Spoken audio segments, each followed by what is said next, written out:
आज की इस वीडियो में हम समझेंगे हमारे इंडियन पॉलिटी का सिलेबस क्या है। सिलेबस जब हम समझेंगे तो यूपीएससी की ऑफिशियल नोटिफिकेशन के हिसाब से समझेंगे। सबसे पहले हम देखते हैं प्री में यूपीएससी ने बताया Indian polity and governance, constitution, political system, Panchayati Raj, public policy, rights, issues etcetera. इसका मतलब है स्कैटर्ड दे रखा है पूरा का पूरा, कोई स्ट्रक्चर्ड मैनर में डिटेल्ड सिलेबस नहीं दिया हुआ, जिसकी वजह से हम प्री में ये नहीं समझ पा रहे कि एग्जैक्टली हमें क्या पढ़ना है। इसको अच्छे से समझने के लिए मेंस में यूपीएससी ने इस सिलेबस को अच्छे से डिफाइन कर रखा है। सिलेबस के हिसाब से पढ़ना सीखेंगे हम। सिलेबस में सबसे पहले हम देखेंगे अपने टॉपिक नंबर 1 को, जो कि टॉपिक नंबर 1 में लिखा है Indian constitution, historical underpinnings, evolution, features, amendments, significant provisions and basic features. Let's try to understand. यहां पर वर्ड लिखा हुआ है इंडियन कॉन्स्टिट्यूशन, मतलब हाइफन के बाद जितने भी टॉपिक बता रखे हैं वो सारे के सारे इंडियन कॉन्स्टिट्यूशन से रिलेटेड हैं। तो ये इंडियन कॉन्स्टिट्यूशन का क्या मतलब है? ये इंडिया वर्ड का मतलब, यहां पर इंडियन वर्ड का मतलब है यहां पर एक कंट्री से, और इंडिया वर्ड का मतलब है यहां पर एक स्टेट से। और यूपीएससी ने 2020 के अपने प्रीवियस ईयर क्वेश्चन पेपर में ये क्वेश्चन ही पूछ लिया कि बताओ कि स्टेट का मीनिंग क्या होता है। So we can not ignore this part also, ठीक ना। कॉन्स्टिट्यूशन का मतलब है हमारा लॉ ऑफ द लैंड। इसका मतलब this Indian constitution means this is the law of India. ये इंडिया का कानून है जो हमें पढ़ना है। This is the basic meaning of this Indian constitution. This is the law of the country, this is the supreme law, this is the, in Hindi we use to say, constitution को हिंदी में हम कहते हैं संविधान, जिसका मतलब होता है सर्वश्रेष्ठ विधान। विधान मीन्स लॉ। जो सबसे बड़ा कानून है उसको हम कहते हैं संविधान, जो हमारे देश का सबसे बड़ा कानून है। इसके बाद इसमें लिखा है हिस्टोरिकल अंडरपिनिंग्स पढ़ने हमने। बड़े ध्यान से समझेंगे एक एक वर्ड को। हिस्टोरिकल का मतलब है समथिंग विच इज रिलेटेड और something which is connected to past. और अंडरपिनिंग का मतलब होता है फाउंडेशन। इसका मतलब होता है फाउंडेशन। किस चीज की फाउंडेशन? फाउंडेशन ऑफ, यहां पर मतलब है कॉन्स्टिट्यूशन से, that is the foundation of constitution. Foundation of anything is underpinning. हमारे कॉन्स्टिट्यूशन की फाउंडेशन क्या है? जो कि हमारी रिलेटेड है पास्ट से। कॉन्स्टिट्यूशन का फाउंडेशन हमारा क्या चीज होता है? फाउंडेशन हमारे हो सकते हैं कोई प्रीवियस लॉज हो, यानी कि कोई हो सकता है पुराने कानून थे देश के, जिसको बेस बना करके हमने इंडिया का कॉन्स्टिट्यूशन बनाया। And we very well know कि आपने हिस्ट्री में पढ़ा होगा, नहीं तो आप पढ़ेंगे कि मॉडर्न इंडिया में रेगुलेटिंग एक्ट 1773 से लेकर के गवर्नमेंट ऑफ इंडिया एक्ट 1935 तक बहुत सारे कानून आए। यही कानून बेस बने हैं हमारे इंडियन कॉन्स्टिट्यूशन को लिखने के लिए। और गवर्नमेंट ऑफ इंडिया एक्ट से जैसे हमने फेडरल स्ट्रक्चर लिया, बहुत सारे फीचर्स लिए, तो जब हम इंडियन कॉन्स्टिट्यूशन पढ़ेंगे, जब हम इंडिया का कानून पढ़ेंगे, तो हमें समझ आएगा कि ये बात क्यों लिखी हुई है, क्योंकि उसका रिलेशन पास्ट के साथ है। और यूपीएससी हर साल इस टॉपिक से क्वेश्चन जनरली पूछती है, मतलब this is a very important topic. और अगर आप कोई भी इंडियन कॉन्स्टिट्यूशन की बुक पढ़ते हैं तो जो फर्स्ट चैप्टर आपको मिलता है वो हिस्टोरिक अंडरपिनिंग का ही मिलता है, जिसके अंदर बता रखा होता है कॉन्स्टिट्यूशन बनने से पहले पुराने कानून कौन से थे। इसका मतलब इसका रिलेशन क्या हो गया, इसका रिलेशन हमारे पास्ट के साथ हो गया। हिस्टोरिक अंडरपिनिंग का मतलब हो गया हमारे प्रीवियस लॉज, पुराने कानून कौन से थे। इसके बाद दूसरा वर्ड इसमें लिखा हुआ है इवोल्यूशन। बड़े ध्यान से समझेंगे इवोल्यूशन का क्या मतलब होता है। We very well know evolution का मतलब होता है ग्रेजुअल डेवलपमेंट। ग्रेजुअल डेवलपमेंट का मतलब है एक स्लो चेंज, धीरे धीरे जो बदलाव आता है, डेवलपमेंट होता है, उसी को हम बोलते हैं इवोल्यूशन। ये किसके इवोल्यूशन की बात कर रहा है? ये इवोल्यूशन की बात कर रहा है कॉन्स्टिट्यूशन की, कि constitution over the period of time कैसे इवॉल्व हुआ, इस बात को पढ़ना। फिर एक बात समझ आती है कि इवोल्यूशन वर्ड तो बायोलॉजिकल है, मतलब इसका संबंध बायोलॉजी के सब्जेक्ट के साथ है। बायोलॉजी में जब हम इवोल्यूशन पढ़ते हैं तो हम वहाँ पढ़ते हैं कोई भी ऑर्गेनिज्म जो होता है उसके genetic changes over the generations जो आते हैं, काफ़ी पीढ़ियों के बाद जब वो अपने जेनेटिक चेंजेस की वजह से वो अपने आप को बदल देता है तो उसी को कहते हैं कि वो ऑर्गेनिज्म इवॉल्व हो गया है। इसी को हम टेक्नोलॉजी की दुनिया में अगर एग्जाम्पल लेने की, समझने की कोशिश करें तो पहले एक मोबाइल फोन आते थे जिसका काम सिर्फ और सिर्फ कॉलिंग था, सिंपल कॉलिंग फंक्शन था। लेकिन अब जो मोबाइल फोन आ रहे हैं, थोड़े थोड़े समय में जो चेंजेस आए उसके बाद स्मार्टफोन आ गए हैं, और स्मार्टफोन का फंक्शन बहुत ज़्यादा होते हैं as compare to the simple calling function. तो ये जो सिंपल कॉलिंग फीचर वाले फ़ोन से स्मार्टफोन तक हम आए, इसका मतलब है फ़ोन इवॉल्व हो गया है, जिसकी वजह से इसके फंक्शंस भी बढ़ गए हैं, जिसकी वजह से कॉम्प्लेक्सिटीज़ भी बढ़ गई हैं। इसका मतलब इवोल्यूशन का रिलेशन छोटी छोटी चेंजेस के साथ नहीं होता, इवोल्यूशन का रिलेशन एक बड़े चेंज के साथ होता है जो over the period of time आया होता है। तो वो कह रहे हैं जो कॉन्स्टिट्यूशन हमने 1950 में लिखा था, क्या आज भी ये कॉन्स्टिट्यूशन सेम है या ये इवॉल्व कर गया? मैं आपको इवॉल्व को समझाने का एक एग्जांपल और देता हूँ। जैसे हमने कोई पौधा लगाया तो पौधे की, वो पौधा क्या करता है, जो पौधे की जड़ें होती हैं वो मिट्टी को पकड़ लेती हैं, थोड़े टाइम में वो मिट्टी पकड़ती है। ये मिट्टी है हमारी सोसाइटी और ये पौधा है हमारा कॉन्स्टिट्यूशन। यानी कि कॉन्स्टिट्यूशन, इस लॉ ने सोसाइटी में अपनी जगह बना ली है, सोसाइटी ने भी इसको एक्सेप्ट कर लिया है। फिर ये पौधा क्या करता है, इस वातावरण में अपने आप को, इस एनवायरनमेंट में अपने आप को ढाल लेगा। ये जो वातावरण है ये पॉलिटिकल एनवायरनमेंट है जिसमें कॉन्स्टिट्यूशन भी जो है चेंज हुआ है।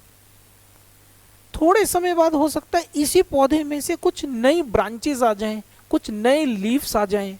ये वो चीज होंगी जो कॉन्स्टिट्यूशन में कुछ एड ऑन्स किए गए हैं। हो सकता है थोड़े टाइम में उस पौधे में से कुछ लीव्स झड़कर गिर जाएं। तो इस तरीके से कॉन्स्टिट्यूशन में भी हो सकता है थोड़े टाइम में हमने बीच में कुछ ना कुछ ऐसे आर्टिकल्स जो कि रेलिवेंट नहीं थे हमने डिलीट कर दिए होंगे। तो थोड़े टाइम बाद जब हम देखेंगे तो वो जो पौधा है फल फूल के बहुत बड़ा पेड़ बन जाएगा।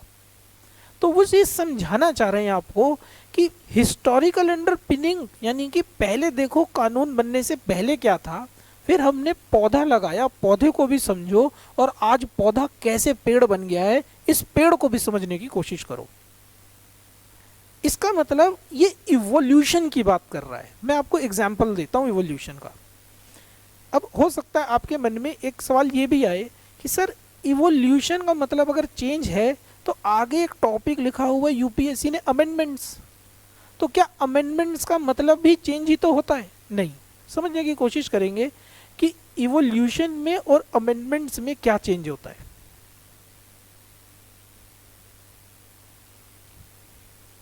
अमेंडमेंट का मतलब होता है चेंज इन डॉक्यूमेंट टेक्स्ट। आपके डॉक्यूमेंट में जो टेक्स्ट लिखा हुआ है हमने उसको चेंज कर दिया, that too with the legal process, यानी कि एक कानूनी प्रक्रिया के जरिए हमने संविधान में लिखी हुई बात को बदल दिया। और ये जो प्रोसेस है ये भी कहाँ लिखा हुआ है? कॉन्स्टिट्यूशन में ही लिखा हुआ है। अगर संविधान में लिखी हुई बात को संविधान में लिखे हुए तरीके से तुम बदल देते हो तो हम उसको अमेंडमेंट कहते हैं। फिर ये इवोल्यूशन क्या होता है? इवोल्यूशन का मतलब होता है सिर्फ अमेंडमेंट के जरिए चेंज ना आया हो और बहुत तरीके से चेंज आया हो। और बहुत तरीके कौन से हो सकते हैं? हो सकता है कि कोई जुडिशियल डिसीजंस आई हो, यानी कि सुप्रीम कोर्ट की कोई लैंडमार्क जजमेंट्स आई हो जिसमें उन्होंने कॉन्स्टिट्यूशन में लिखी हुई बात का और ज्यादा डिटेल्ड मीनिंग बताया हो। जैसे एग्जाम्पल के लिए आर्टिकल 21 राइट टू लाइफ। जब हमने देखा मेनका गांधी का केस आया, Maneka Gandhi versus Union of India, तो उन्होंने बताया लाइफ के अंदर और क्या क्या चीजें आती हैं। Right to life includes right to privacy, right to livelihood, ऐसे बहुत सारे। इसका मतलब उन्होंने इसको इवॉल्व कर दिया। इसका मतलब है हो सकता है जब हम इवोल्यूशन की बात करते हैं ये सिर्फ कानून द्वारा प्रक्रिया से बदलाव नहीं होगा। हो सकता है कोई एडमिनिस्ट्रेटिव चेंज आ गया हो जिसकी वजह से कॉन्स्टिट्यूशन चेंज हुआ हो।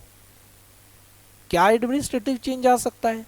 जैसे एग्जाम्पल के लिए हमारी इंडिया के अंदर जीएसटी आया और अब जीएसटी की वजह से जीएसटी काउंसिल बना। अब जीएसटी काउंसिल में क्या है? कोऑपरेटिव फेडरलिज्म दिखता है। इसका मतलब केंद्र सरकार, राज्य सरकार अब प्रशासन एक साथ चलाने की कोशिश कर रही है जिसकी वजह से संविधान बदला गया। इसका मतलब इवोल्यूशन में हमारे को सारे एस्पेक्ट से समझना होगा कि कॉन्स्टिट्यूशन कैसे चेंज हुआ, कैसे इवॉल्व हुआ। जब हम अमेंडमेंट का टॉपिक पढ़ेंगे तो अमेंडमेंट का मतलब है वो कौन सी लीगल प्रोसेस से हमने कब कब चेंज किया। इसीलिए यूपीएससी ने दोनों बात लिखे, इवोल्यूशन। यहीं से पता लगता है कि हमारे को सुप्रीम कोर्ट की जजमेंट्स को भी पढ़ना होगा, हमारे को एडमिनिस्ट्रेटिव चेंजेस को भी समझना होगा। हम जब इंडियन कॉन्स्टिट्यूशन को पढ़ें तो एक बात समझें कि हम सिर्फ इंडिया का कानून नहीं समझ रहे, हम पूरी इंडिया समझ रहे हैं। This is not the book of law, this is the book of India. आपको लॉ नहीं समझना, आपको पूरी इंडिया समझना है। और जब आप पूरी इंडिया समझ जाएंगे तो आपको अपने आप समझ आने लग जाएगा जो लॉ लिखा है वो क्यों लिखा हुआ है। तो ये वर्ड है हमारा क्या? इवोल्यूशन। और ये वर्ड है अमेंडमेंट।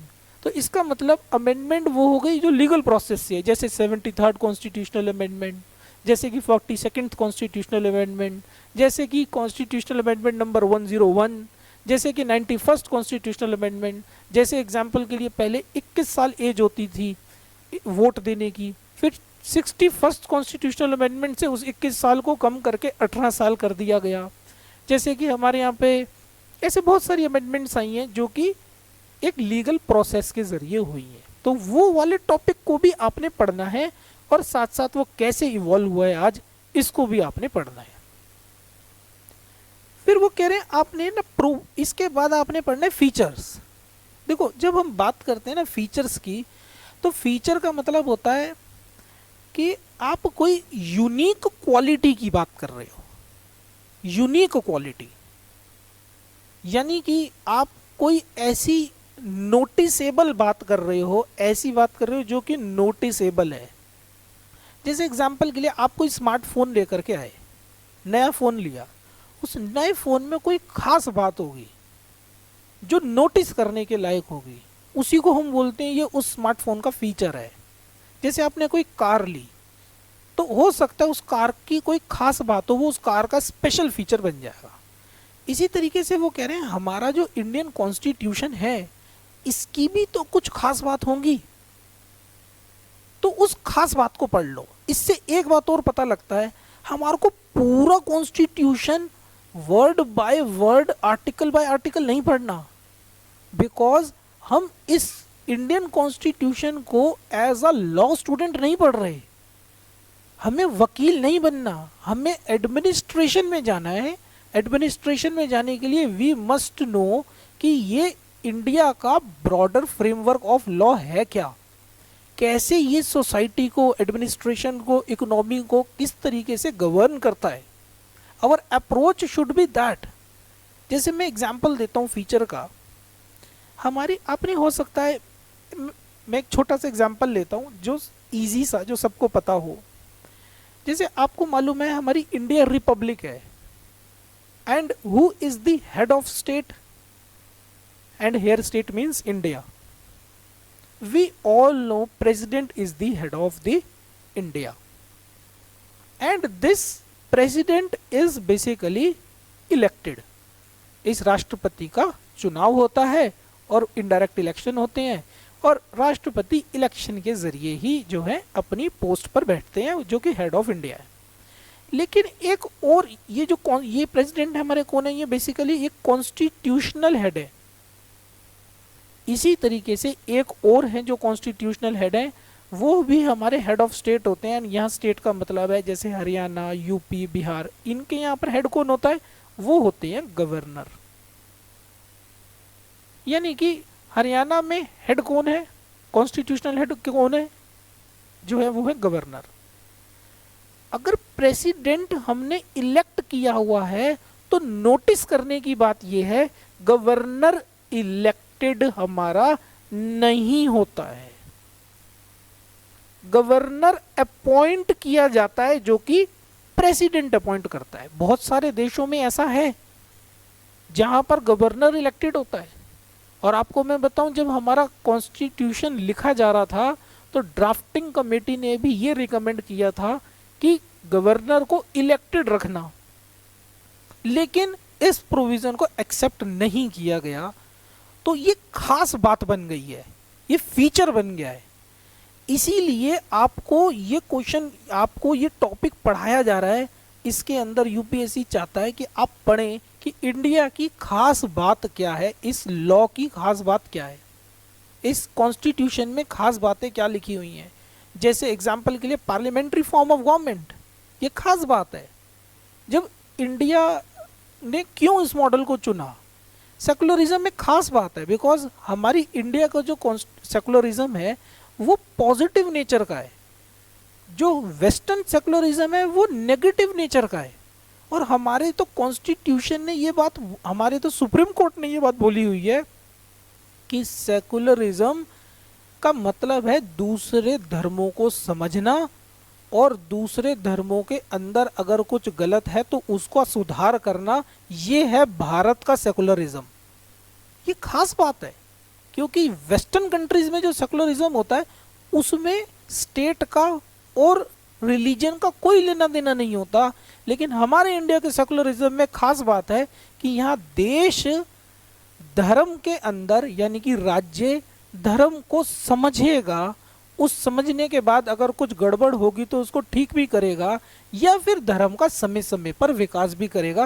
ये सुप्रीम कोर्ट की जजमेंट है हमारे पास, ये बड़ी खास बात बन जाती है।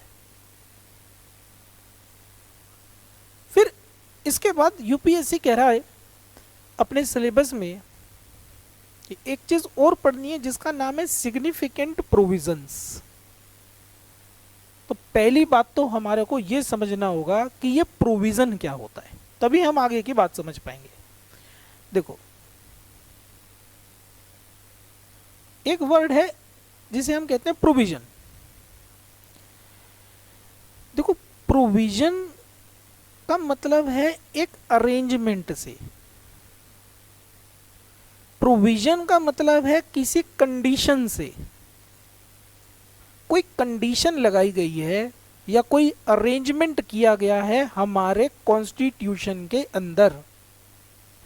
हम अरेंजमेंट कोई क्यों करते हैं, हमारा कोई कुछ ना कुछ क्या होता है, पर्पस पर्पस होता है, उसी पर्पस को ध्यान में रखते हुए हम कुछ अरेंजमेंट करते हैं। जैसे मैं एग्जांपल देता हूँ, लेट सपोज हमारे को घूमने जाना है, तो हम क्या करेंगे, कुछ ना कुछ अरेंजमेंट करेंगे। हो सकता है हम फूड अरेंज करें, हो सकता है हम मनी अरेंज करें, हो सकता है हम मैप्स अरेंज करें, हो सकता है हम टैक्सी अरेंज करें, बिकॉज हमारे को कहीं जाना है।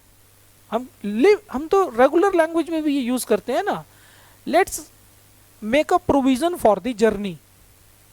इसका मतलब है कुछ बंदोबस्त करो। तो क्या कॉन्स्टिट्यूशन ने भी कोई अरेंजमेंट्स कर रखे हैं? जैसे एग्जांपल के लिए, जब हम कोई किसी के साथ एग्रीमेंट करते हैं, तो एग्रीमेंट करते टाइम हम कुछ कंडीशंस लगाते हैं। हम कुछ क्या कंडीशंस हो सकती हैं? वो हो सकता है कोई स्पेशल राइट्स की कंडीशन हो, ये एग्रीमेंट में टेनेंट के पास ये राइट होगा, या फिर रेंट एग्रीमेंट में लैंडलॉर्ड के पास ये स्पेशल राइट होगा। तो वो क्या है? हमारे प्रोविजंस हैं। इसी तरीके से हमारा भी एक इंडिया में एक कुछ स्पेशल, जिसको यूपीएससी ने बोला है सिग्निफिकेंट प्रोविजन, जो हमने अपने कॉन्स्टिट्यूशन में करा हुआ है। वो क्या सिग्निफिकेंट प्रोविजन हमने कर रखा है? उसका नाम है, एग्जाम्पल के लिए, रिजर्वेशन। हमने रिजर्वेशन का क्या कर, रिजर्वेशन का एक प्रोविजन कर रखा है। क्यों कर रखा है ये प्रोविजन? उसका कोई पर्पस होगा। उसका पर्पस है सोशल जस्टिस, न्याय, सामाजिक न्याय को प्राप्त करने के लिए।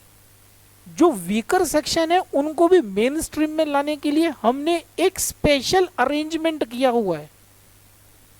तो वो आपको कह रहे हैं, इंडिया के सुप्रीम लॉ में, इंडिया के अंदर लॉफुली क्या क्या अरेंजमेंट किस किस लोगों के लिए किया गया है, इस बात को पढ़ लेना। और ये जो प्रोविजंस होते हैं ये परमानेंट नहीं होते, ये लाइकली टू चेंज होते हैं। जैसे अभी 10% का प्रोविजन किया गया है ईडब्ल्यूएस के लिए, इकोनॉमिकल वीकर सेक्शन के लिए रिजर्वेशन 10% रखा गया। This is a special arrangement. So UPSC चाह रहा है कि आप इन सबको पढ़ लें। This is topic number 1। इसके बाद आता है हमारा बेसिक स्ट्रक्चर, यानी कि ऐसी चीज जिसको कॉन्स्टिट्यूशन में बिल्कुल भी बदला नहीं जा सकता। इसका मतलब वो चीज जो संविधान को उसकी पहचान देती है, जो भारत को उसकी पहचान देती है, आप उसको नहीं बदल सकते। जैसे डेमोक्रेसी, अब आप ये बात नहीं लिख सकते उसके अंदर कि हम डेमोक्रेसी को काट करके अब हम यहाँ डिक्टेटरशिप लेकर के आ रहे हैं, ये नहीं कर सकते। तो जो चीजें भारत को भारत बनाती हैं, जैसे सेकुलरिज्म, जहां सारे धर्म के लोग एक साथ रहेंगे, आप ये बात नहीं लिख सकते ये किसी एक खास धर्म का हो जाएगा, क्योंकि इसके पीछे हमारी हिस्टोरिकल अंडरपिनिंग्स हैं। There are something which is related to the past. आप एंशिएंट हिस्ट्री में जाएंगे तो आपको पता लगेगा इंडस वैली सिविलाइजेशन में हम सेकुलर थे। आप अगर एंशिएंट पीरियड में जाएंगे और वहाँ मौर्यन एडमिनिस्ट्रेशन देखेंगे, मौर्यन काल में पता लगेगा कि हम जो है सेकुलर थे। आप जब मेडिवल पीरियड में जाएंगे तो आपको पता लगेगा हम सेकुलर थे। तो जब से देश बने 5000 साल से हम सेकुलर थे। तो टॉपिक नंबर 1 आपको इन सब चीजों की समझ दे रहा है कि इंडिया के कानून को ऐसे ऐसे इस चीज से पढ़ना है।